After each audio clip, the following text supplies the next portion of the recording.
The Book of Judges, Chapter 4. Hear the word of the Lord. Deborah and Barak. And the people of Israel again did what was evil in the sight of the Lord, after Ehud died. And the Lord sold them into the hand of Jabin, king of Canaan, who reigned in Hazor. The commander of his army was Sisera, who dwelt in Harsheth Hagoyim. Then the people of Israel cried to the Lord for help, for he had 900 chariots of iron, and oppressed the people of Israel cruelly for 20 years. Now Deborah, a prophetess, the wife of Lapidoth, was judging Israel at that time. She used to sit under the palm of Deborah between Ramah and Bethel in the hill country of Ephraim. And the people of Israel came up to her for judgment. She sent and summoned Barak, the son of Abinoam, from Kedesh in Naphtali, and said to him, "The Lord, the God of Israel, commands you, go, gather your men at Mount Tabor, taking 10,000 from the tribe of Naphtali and the tribe of Zebulun. And I will draw out Sisera, general of Jabin's army, to meet you by the river Kishon with his chariots and his troops, and I will give him into your hand." Barak said to her, "If you will go with me, I will go. But if you will not go with me, I will not go." And he said, "I will surely go with you. Nevertheless, the road on which you are going will not lead to your glory, for the Lord will send Sisera into the hand of a woman." Then Deborah arose and went with Barak to Kedesh, and Barak summoned Zebulun and Naphtali to Kedesh, and 10,000 men went up at his heels, and Deborah went up with him.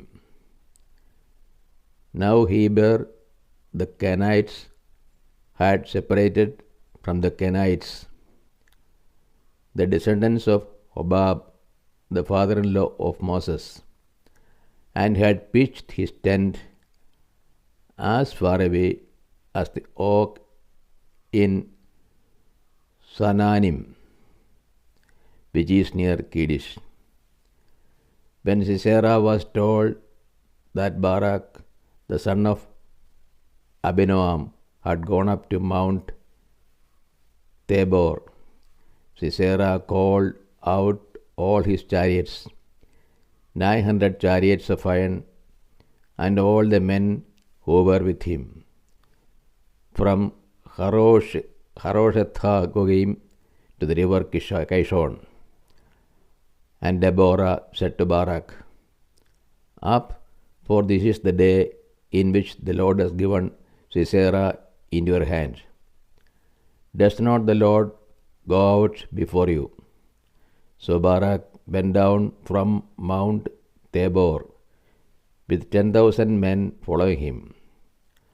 And the Lord routed Sisera and all his chariots and all his army before Barak at the edge of the sword.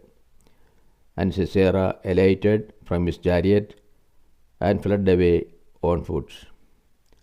And Barak pursued the chariots and the army to Harsheth Hagoyim, and all the army of Sisera fell by the edge of the sword, not a man was left. But Sisera fled away on foot to the tent of Jael, the wife of Heber the Kenite, for there was peace between Jabin the king of Hazor and the house of Heber the Kenites.